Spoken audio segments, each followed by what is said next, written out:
Hello, everyone. Welcome again to our new episode of Across the Borders. Today, I have a very special guest, Dr. Arijit Chakraborty, who I like to call a global optometrist. Yes, where we have majority of our guests who have been to one country. He has a work experience of 5 different countries.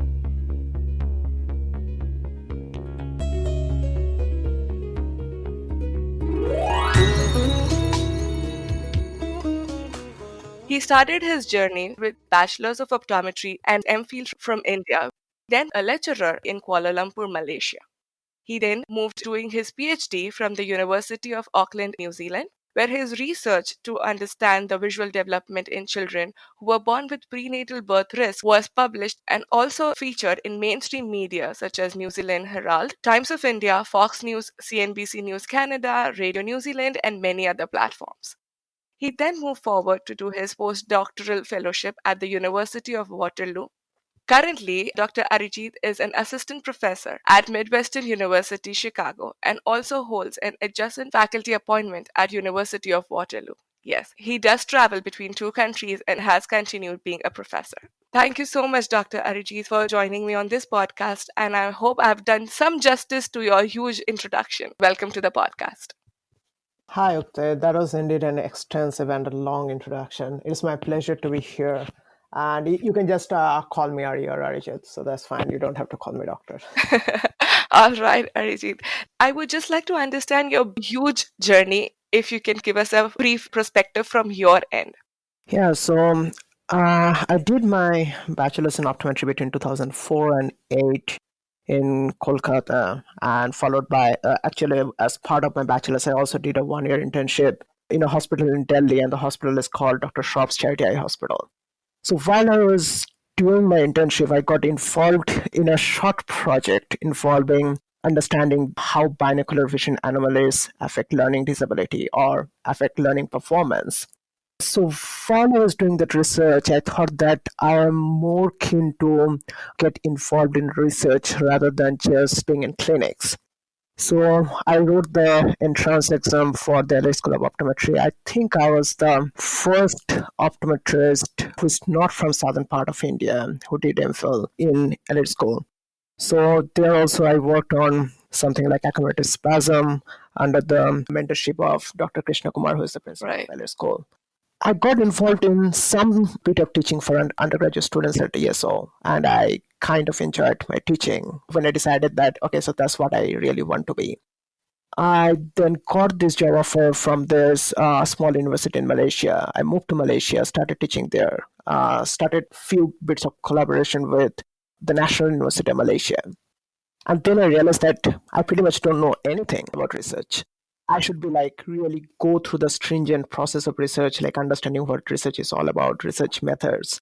And that's when I started looking for PhD opportunities. And that actually took me to Auckland, New Zealand. So I was more interested to understand visual processing in children and adults. So I wrote to a couple of professors in Canada.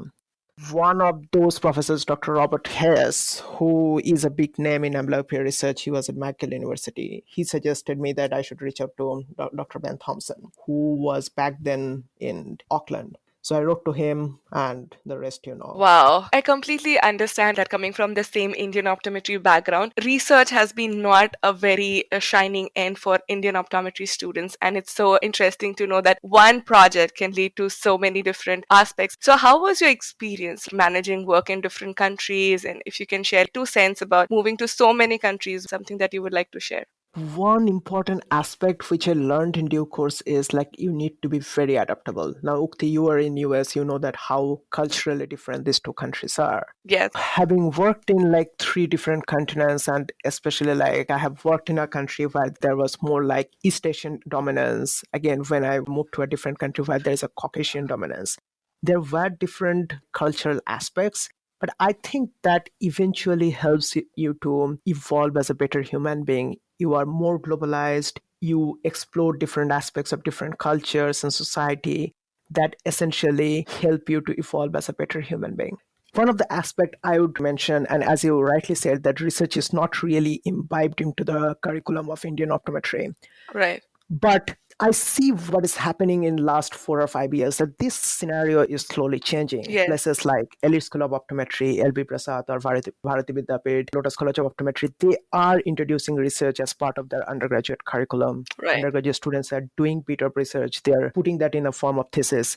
I can totally see that it is changing, and it is changing in the right direction. Yeah, that I agree completely. Even I have seen that my current juniors have been doing extensively well, and now people are exploring different options in research. They don't really want to stick only to clinics, but want to contribute in research. Absolutely, because every now and then I keep getting emails from all these undergraduate students that they want to do research, they want to apply to a university in Canada or in Australia or in the United States. So, what's the process like? So, I think people have started recognizing that other than being in clinical practice or in like a corporate practice, like working with big companies like Bosch and Lomb or Johnson and Johnson or Alcon, there is a third avenue, and that is research, like going into academia. And research is definitely a big or major chunk of academia. Totally. How did your Indian optometry help you? Because I know that's the core where everything started. But how did it help you throughout the journey when you went across so many borders?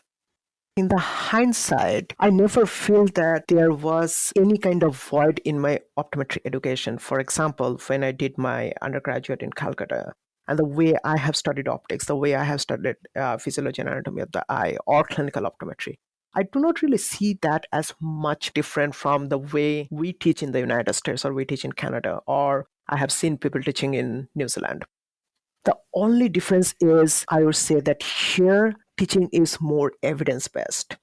So here, whatever research is happening, we imbibe that into our teaching methodology. That did not happen in India. Mhm. But going back to the question, how Indian optometry helped me, I think essentially the foundation of a scientist. And as you move higher, your foundation needs to be very, very strong. True. So Indian optometry curriculum that I have been through, both in terms of my bachelor's program as well as the master's program, that had prolific influence on the way that I teach today or the way I have carried forward my research.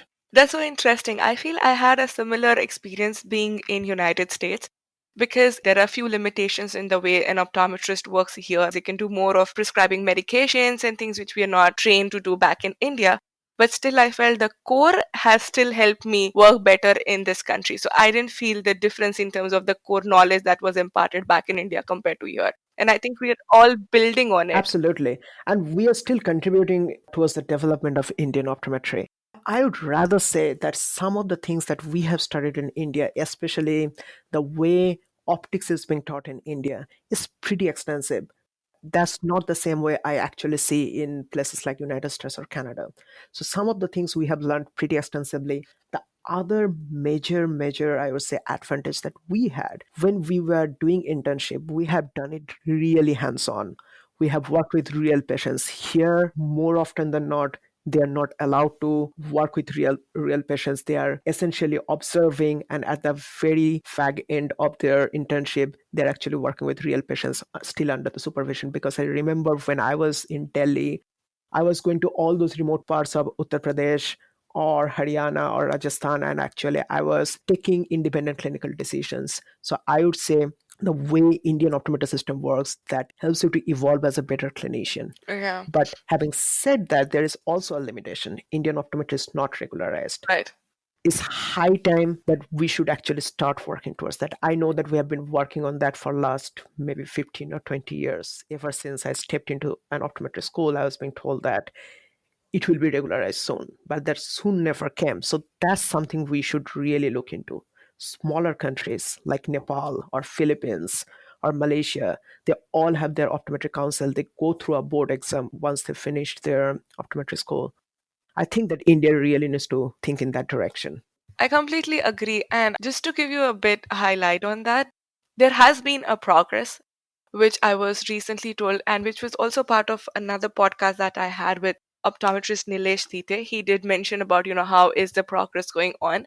So I think all the senior optometrists have really understood that this is the need of an hour and they are working in that direction very strongly. And the progress that I've seen in last few years has been much more than probably the last 10 years that I've been in the industry as well. Absolutely. Things are moving very fast with the advent of ASCO and all of this kind of things. I'm pretty sure that things are moving in the right direction. Things are moving pretty fast, but we are really lagging behind and we really have a lot to catch up on. I agree. So, can you share a little more about your research? Because I feel your research is so interesting. Can you tell me something more about your current projects? Yeah, so overall, right from my PhD to what I'm doing at present. So, my broad research question is to understand that how the visual brain is functioning. So, when I say visual brain, is mainly because when light is entering and falling on the retina and an image is forming on the retina, the way we perceive image is basically the way our brain trains us to perceive an image. So I would say 80% of the work is happening between retina and visual cortex, not much in the anterior segment Right. or the remaining of the posterior segment. So I was more keen to understand that what is happening within that visual brain or the visual cortex. Now my primary question is, can we find any sort of marker within the visual cortex which suggests abnormal neurodevelopment in children? For example, when I was doing my PhD, I was working with a group of children whose mothers were taking drugs during pregnancy, or a group of children who were born hypoglycemic. Now, all of this actually affect the occipital cortex, which houses the visual brain of the visual cortex. Now, we are trying to find a marker, an early marker, on the basis of which we can judge that whether there is any neurodevelopmental anomaly. So I was using different sort of behavioral psychophysics. So these are basically visual simulations that we play on computer. So children watch their simulation and then they give us response. And based on their response, we judge that whether there is any deficit in their visual processing. Hmm. So when I moved from New Zealand to Canada or in the North America, I wanted to use that I have done in New Zealand, but I also wanted to add on to brain scanning. Now, if you see in optometry, not many people actually work with functional magnetic resonance imaging or MRI. So I really wanted to understand the structural and the functional integrity of the visual cortex. And that actually opened a whole new avenue Right. to understand that how the visual brain is functioning. So basically, I look into the brain and try to understand if there is a visual deficit, is brain contributing to a visual deficit? So I work with different kind of anomalies, like retinoblastoma is one of that. So for example, a child got enucleated because the child had retinoblastoma in that eye. So when the child is growing up with just one eye, we know that our visual system is essentially binocular. But when there is a complete loss of signal from one eye, how does affect brain performance? How the brain is compensating for the loss of signal from that eye. So that's something I'm looking Hmm. basically based on the scannings that we are doing with MRI, or basically the brain mapping that we are doing with MRI. Hmm. I'm also interested in amblyopia with similar sort of questions. So currently I'm working with amblyopia, but the question remains same, that how the visual brain is functioning. Wow, I think this is one aspect where we sometimes tend to take it for granted that, oh, yeah, the brain is doing its work. Let's focus only on the eye. But it's just when these questions come up, we realize that, oh my God, there's so much more. It's all connected, and how being an optometrist, you can study the brain to see how it would behave. I think this is really interesting and something that I have probably not been aware about. Has there been any issues with the immigrations, work permit? How did you manage doing it? Now, in today's world, the collaborations are all online. Like, I meet all my collaborators at different conferences, or sometimes I visit their labs. But as you mentioned, that my collaborations are mainly in New Zealand, Canada, US. I am currently in US. I have a permanent residency of Canada, so I do travel quite often between these two countries. Hmm. Now, ever since I left New Zealand in early 2016, I have never gone back to New Zealand, but I know all the people there, so I'm still working with them. So I think after a certain level, you do not really need to physically visit a country to collaborate. You can just collaborate from where you are. You just need the right intention and you need to have the network involving right people. Right. The other part of your question about immigration or whether any challenges I have faced. Being an Indian coming from a country where you need visa to pretty much even visit most of the countries in the world. Yes, that is time consuming, but I would not say that that had ever been a hindrance to the work that I have been doing. Be it like going to Malaysia with work permit, or I have been on student visa for 4 years in New Zealand.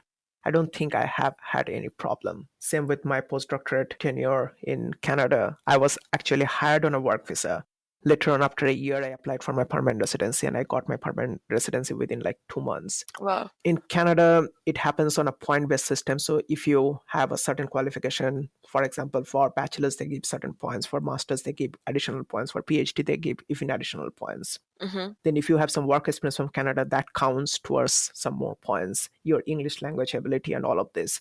So Canada's permanent residency system is pretty straightforward. Mm-hmm. So from Canada, when I moved to the United States, they sponsored my H-1B academic visa. If you're with an industry position or for profit position, it goes through a lottery. Right. And they have this quota, and Indians tend to have the largest chunk there. So the odds of you being an Indian getting selected through the H-1B lottery process is a bit challenging, and it is becoming even more challenging. But if you are in academia, if you are with a higher education university, or if you're with a non-profit research organization, then they can get you an H-1B visa in no time because they do not really have that cap, that maximum limit. Mm. So in that sense, we were lucky. Oh, that's interesting to know, yeah. Because even though I am in United States, as you said, yes, H-1B has been a huge challenge for I think everyone. But if you're interested in academia, that's probably a nice route to just go in and make your life easier to work when you want to work in. Yeah, absolutely, because that gives you a lot of different options. For example, like if you're a student, you are on F1 visa. If you are coming here to do your postdoc, you are on a J1 visa. But yeah, you need to just understand the immigration system.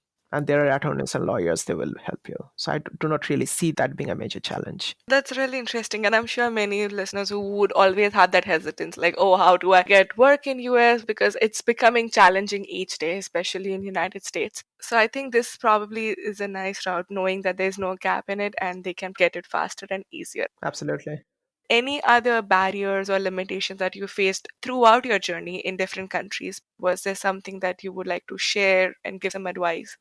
Uh, I would not say that is a barrier, but since I'm an Indian optometrist from India, and since in India we are not licensed, we do not really have a board exam that we write after we graduate from an optometry school. So in many of the countries, for example, when I was in New Zealand, I could not really test my patients. Basically, there was a clinician who was helping me in doing all those clinical tests. But then again, that's not a barrier when you are doing clinical research. In clinical research, you can pretty much do anything you want to do because you are not prescribing anything. So when it comes to even prescribing classes, for example, if that is part of your research, you cannot really prescribe classes. Oh, So I was part of this clinical trial in Canada where we were looking into the efficacy of dioptic stimulation. So that's basically an iPod-based game, mm-hmm. which we thought would improve the vision of the bad eye in amblyopia. So that was a large clinical trial, and it was across 5 different countries: Canada, Hong Kong, New Zealand, Australia, and United States. Now, there, as part of the clinical trial, or rather patients with amblyopia we were seeing, we could not prescribe glasses because 2 of the optometrists that were part of that research were Indian. Mm-hmm. So we had to actually refer them to a clinician who would have prescribed glasses. So this kind of problems you might be facing, but if your research is solid, if your questions are robust, I think that they will overlook this kind of things. They can easily hire a clinician who would be helping in prescribing medicines or prescribing glasses. That will, again, as I'm saying, will not be an hindrance. But having a license in the country where you are doing research is always helpful. Yeah, I actually just had my other episode, which was recorded by an optometrist from Malaysia, and he did mention that they are having like bridging program exam in Malaysia, which if you sit and if you pass, you can be an independent clinician. So I think countries are realizing that Indian optometrists have these limitations, and there are few ways where you can easily get around and get your projects done. Absolutely. If Malaysia is doing that, that's a very welcoming step because when I was in Malaysia, that thing was not there. So we pretty much had a similar situation. And I think that slowly more and more countries will recognize Indian optometry because, for example, you might have heard about the bridging program in Canada. So there is this international optometry bridging program where being an optometrist, you can come and take the step 1 and step 2 of the bridging program. And then you are qualified to practice there. If you pass the exam and if you go through the bridging program like a few months, then you are as licensed as anyone else. Wow, that's really interesting. And I hope it becomes a little more global and standardized so it's easier to practice in different countries. Now, I know there are many listeners who are aspiring to apply for PhD or any graduate school. Is there something that you would like to guide them in way of reaching out to professors or how to give applications in these different countries? I think everyone has this hesitance of where do I start or how do I start? Now, Ukti, it depends upon which country you are applying to. It is a bit different from country to country. Mm-hmm. For example, okay, let me start with New Zealand. So New Zealand follows the same system as Australia, and that follows the same system as UK. Okay. Basically supervisor dominated. So for example, the way I applied, I reached out to my PhD mentor, Dr. Ben Thompson. He conducted an interview for me, and that was over Skype. Then I had interview with a couple of more faculty members who were eventually part of my committee. So after those interviews, Dr. Thompson suggested that I should apply for a scholarship, and that's an university-wide scholarship, which is very competitive. So when that application becomes successful, then I got enrolled into the PhD program. That was pretty much it. For countries like Australia, New Zealand, or UK, all you need is a decent score in IELTS, high GPA from India, and they always value if you have a bit of research experience. Even if you have presented poster in some of the national conference, put that in. That always counts because they want to know that you know how to conduct research. Mm-hmm. Of course, you will learn more, but having knowledge is always like value added. Mm-hmm. So that's about Australia, New Zealand, and UK. I'm pretty sure that these three countries work in a similar pattern. Mm-hmm. Now, when it comes to a country like Canada, in Canada, again, you have to take an IELTS exam. Mm-hmm. Only few universities in India are exempted to take IELTS because those are recognized, and those are mostly like BITS, Pilani, or IITs. If you are wanting to do PhD in optometry in Canada, there are only two places. One is the University of Waterloo, which is an English-speaking optometry school. There is another University of Montreal, which is a French-speaking optometry school. So these are only two places where you can graduate with a PhD in vision science or optometry. But your search should not just stop with University of Waterloo or University of Montreal.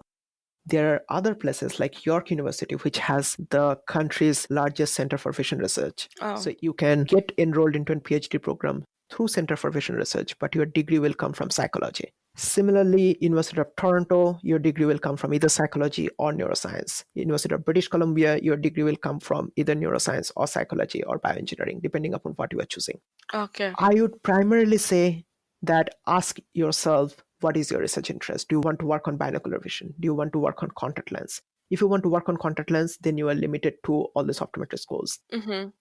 There is University of McMaster, which work on contact lens material design, but then your options are limited. But if you're in neuroscience or psychology related, like visual brain performance, you can pretty much work anywhere. If you're in optics, you can pretty much work anywhere because there are a lot of universities with Department of Physics or Department of Optics where you can very well get chance. There are only one or two universities, for example, University of British Columbia, McGill University, there they need GRE score in addition to your IELTS score. So that's a little different. Now, when it comes to the United States, you definitely need to have a GRE score. So prepare, I would say, if you're in your fourth year of internship, that is the time when you should start preparing for GRE. Mm-hmm. Give yourself at least 6 to 7 months, prepare nicely for GRE. If you have a decent score at 310 or up, then you will have very good chance of getting in places like Ohio State or University of Houston. I might be wrong. People from Ohio State might be like 315, but anything above 310, you will have decent chance to get in the good vision science programs across US. So for US, you need to have your GRE score, you need to have your TOEFL or IELTS score.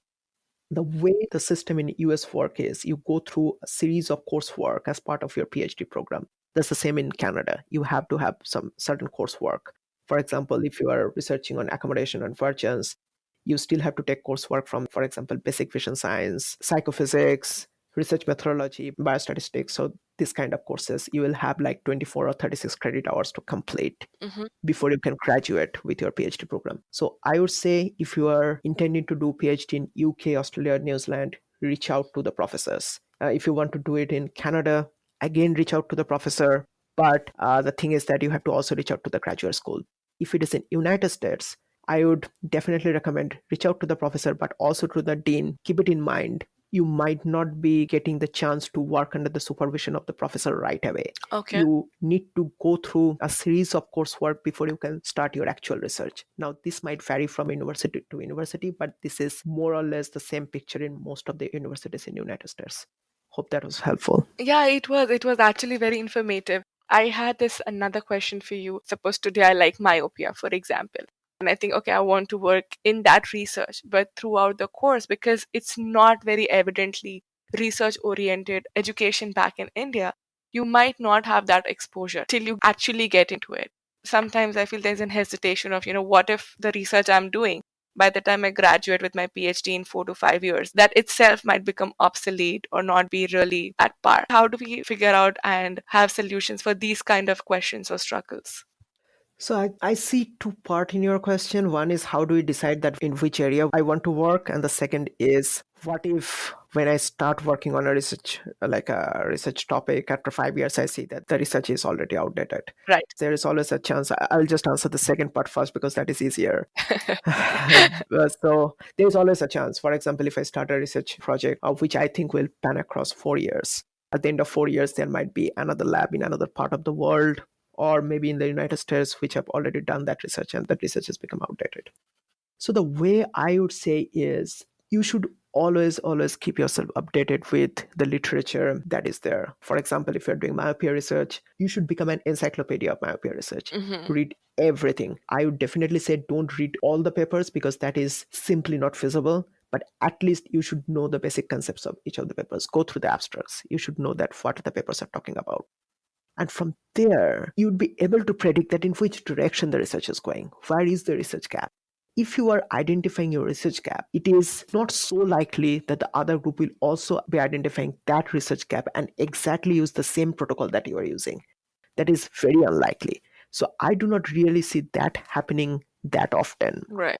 I have decided upon a research gap, I have formulated a research question, and I have designed my research protocol. And another lab in another part of the world has exactly done those three things in the order that I have done. That is very unlikely. That will be plagiarism. I would say that don't really think about that. My research will be outdated. My research will become obsolete. Just do whatever you are doing. Make sure that you are always updated with latest literature. That's one. Going back to the first part of your question, how do you decide upon what you want to work on? It is essentially very difficult. Actually, coming from our Indian optometrist system, it is even more difficult because we have not really gone through the process of research. Most of the time, the faculty members have also not done research that they can show us a way that in which direction we should think. For example, I was interested in binocular vision and I really wanted to do clinical binocular vision. But then after I finished my master's research, I thought clinical binocular vision research is more like doing clinical practice. I did not really contribute anything new to the existing knowledge. I really want to know how the brain is dictating or mediating all of this. So then I moved to a different thing. It can always happen. You start with a research question, then you feel that, well, there is always chance of expanding the research question. Then you move to a slightly different domain, but Right. also linked to the primary question that you asked through your previous research. That is always there. The other thing I would say that when you are doing internship, I would assume that you are going through clinical rotation through different departments like contact lens, low vision, or binocular vision, or peds, or cornea, or retina. Try to understand, ask yourself, what really fascinates me? Now, again, I keep telling this to all that not everybody have to do research. There is still scope of improving clinical practice, improving just normal education. Right. Research is just one domain where optometrists can come to. If during your internship something comes to your mind that this is something I'm really fascinated about, I'm really fascinated about how vision therapy is actually helping convergence insufficiency, or I'm really fascinated about what are the latest, for example, antimicrobial contact lens solutions in the market. So this is something I really want to pursue further. That's when I think that you should move towards research. And once you are extremely sure about this is what really fascinates me, I think that there will be no change in your research direction. You might change from contact lens solution to contact lens material or to contact lens design or to lens design. Right. Right. But I would not see you working from contact lens design or contact lens solution to something like extremely at the other end. Now, I have seen people doing, for example, the interview that you did with Dr. Stuti Misra. I have seen that she has worked with both retina and cornea. But her basic question, if you see, has always remained the same. She was always working with diabetes. So that kind of link will always be there. I have been working with visual cortex. Now I'm working with retinoblastoma, which is essentially a retina problem. But my question had always been visual development. Always have that link. But yeah, just whatever really fascinates you, go towards that direction. I'm sure that you will succeed. Right. Wow. This was so informative. Thank you so much once again. A last question for me is one advice that you would like to give out to new grads, any practitioner, any optometrist who want to explore different options in the world or in optometry. One piece of advice that you would want them to always have with them. I would just say, like, be it you are a clinician or you are in corporate or you are in academia or you are in research, Right. just follow your passion. Do what you like to do. At the end of the day, you have to be happy. Don't try to just match up with another person, your peer or your senior or a faculty member. Just try to excel each and every day. Try to be a better version of you tomorrow. So today, if you are at 80%, tomorrow try to reach 90%. Day after tomorrow, try to reach 100%. So Wow. just try to excel yourself. And I'm pretty sure that you will go and reach greater heights. I have no doubt about that. Thank you so much. This was really, really interesting. Just be original, just be yourself. Absolutely, absolutely. Just be original. Yes, I would definitely, definitely take that as a piece of advice for myself. You are doing really well, Bhakti. And I think this podcast will be very helpful. I understand that you will be doing a series of podcasts, and I'm sure that you'll be getting different perspective from different people who are successful in their own domains. You are definitely contributing towards making Indian optometry much, much better. Thank you so much. It's a pleasure to get it from you, especially you being a global optometrist, which I like to call you. Likewise, Bhakti. It was an absolute pleasure to be on your show. One last thing is, if you don't mind, can you share your email address or something where people can reach out to you?